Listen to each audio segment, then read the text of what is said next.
آج کل دور چلا اصلاح کا، جسے دیکھو اصلاح کر رہے ہیں، جس کی خود کی اصلاح ہونی چاہیے وہ بھی اصلاح کر رہے ہیں. کئی ایسے لوگ اصلاح کر رہے ہیں کہ جنہوں نے زندگی میں صرف جو ہے انتشار فساد برپا کیا اور مدرسے کے نام پہ چندے کھائے. اور ان سے پوچھا گیا مدرسہ کہاں چل رہا ہے؟ بولے خیالات میں چل رہا ہے. تو خیالات میں یونیورسٹی چلاؤ.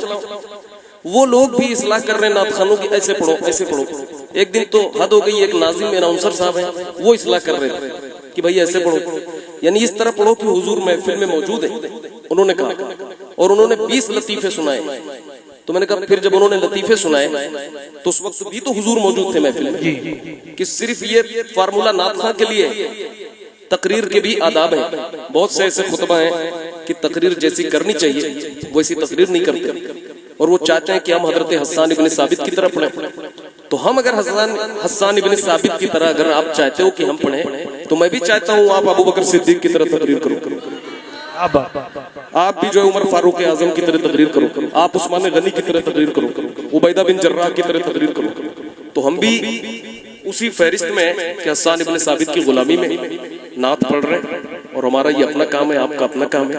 تو اصلاح کا دروازہ کھل گیا. تو اس کا یہ مطلب نہیں کہ اس دروازے میں جو چاہے آئے جائے. جس کا من ہو اصلاح کرے، ہے جس کی خود کی بیویاں کنٹرول میں نہیں ہے تو وہ بھی اصلاح کر رہا ہے شاعروں. اتنا آسان ہو گیا. جمعہ 8 دن ہوا، فارغ ہوئے، سند لیے ہوئے، آ کے ہاتھ پکڑ لیتے ہیں یہ شعر ایسا نہیں ایسا ہے، بغیر تحقیق. ارے بھائی کوئی طریقہ اصلاح کا بھی ہوتا ہے. نصیر آخر عداوت کے بھی کچھ آداب ہوتے ہیں. کسی بیمار کو زنجیر پہنائی نہیں جاتی. تو عداوت کے آداب ہوتے ہیں تو اصلاح کے بھی آداب ہوتے ہیں. ہر چیز کا اصول ہے. بہت سے لوگ اس شعر کو سن کر دھوکے میں آ گئے. انہوں نے سمجھا کہ یہ شعر جو ہے وہ غلط ہے، آقا کے کرم کو محدود کر رہا ہے اور صرف جو ہے وہ آہستہ آہستہ ہی کہا جا رہا ہے. مگر ایسا نہیں ہے. یہ شاعر نے اپنی کیفیت بیان کیا اور ہر اس مشکل زدہ انسان کی کیفیت کو بیان کیا ہے جو مشکل میں ہے، پریشانی میں ہے. اور یہ تسلی کا شعر ہے کہ پریشان مت ہو، غم میں نہ رہو.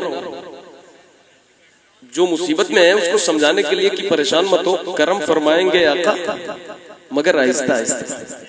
کہتے نہیں ہے کہ آپ صبر کرو، اللہ دھیرے دھیرے آپ کی مشکلات کو آسانیوں میں تبدیل کر دے گا. ہے کہ نہیں؟ ہر مشکل کے بعد آسانی ہے نا.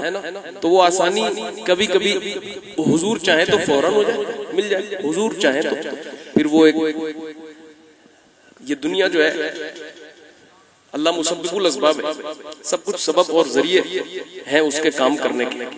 تو یہاں پہ شاعر نے جو ہے تسلی کے لیے کہا ہے کہ کرم فرمائیں گے آقا مگر آہستہ آہستہ. الحمدللہ اس کلام کو، اس شعر کو حضور محدث کبیر نے بھی کہا کہ یہ شعر بالکل ٹھیک ہے.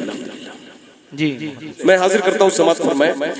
گزر جائے گی شب ہوگی سحر، آہستہ آہستہ کرم فرمائیں گے آقا مگر آہستہ آہستہ کرم فرمائیں گے آقا مگر آہستہ آہستہ. اسی امید پر جینے کی حسرت دل میں باقی ہے. بات ہے ماشاءاللہ. اسی امید پر جینے کی حسرت دل میں باقی ہے. کبھی ہوگا مدینے کا سفر آہستہ آہستہ، کبھی ہوگا مدینے کا سفر آہستہ آہستہ. فرمائیں گے آقا مگر آہستہ آہستہ، کبھی ہوگا مدینے کا سفر آہستہ آہستہ. ایک شعر بھائی لوگ ایک شعر. سبھی گنبد بنے جس گنبد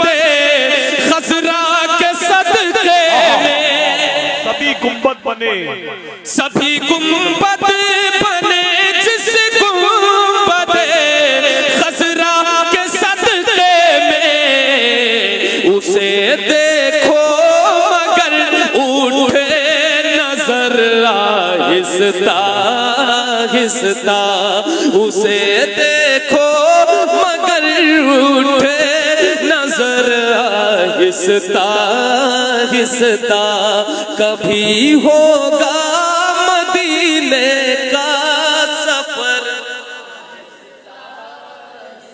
اب یہ شعر سنیں۔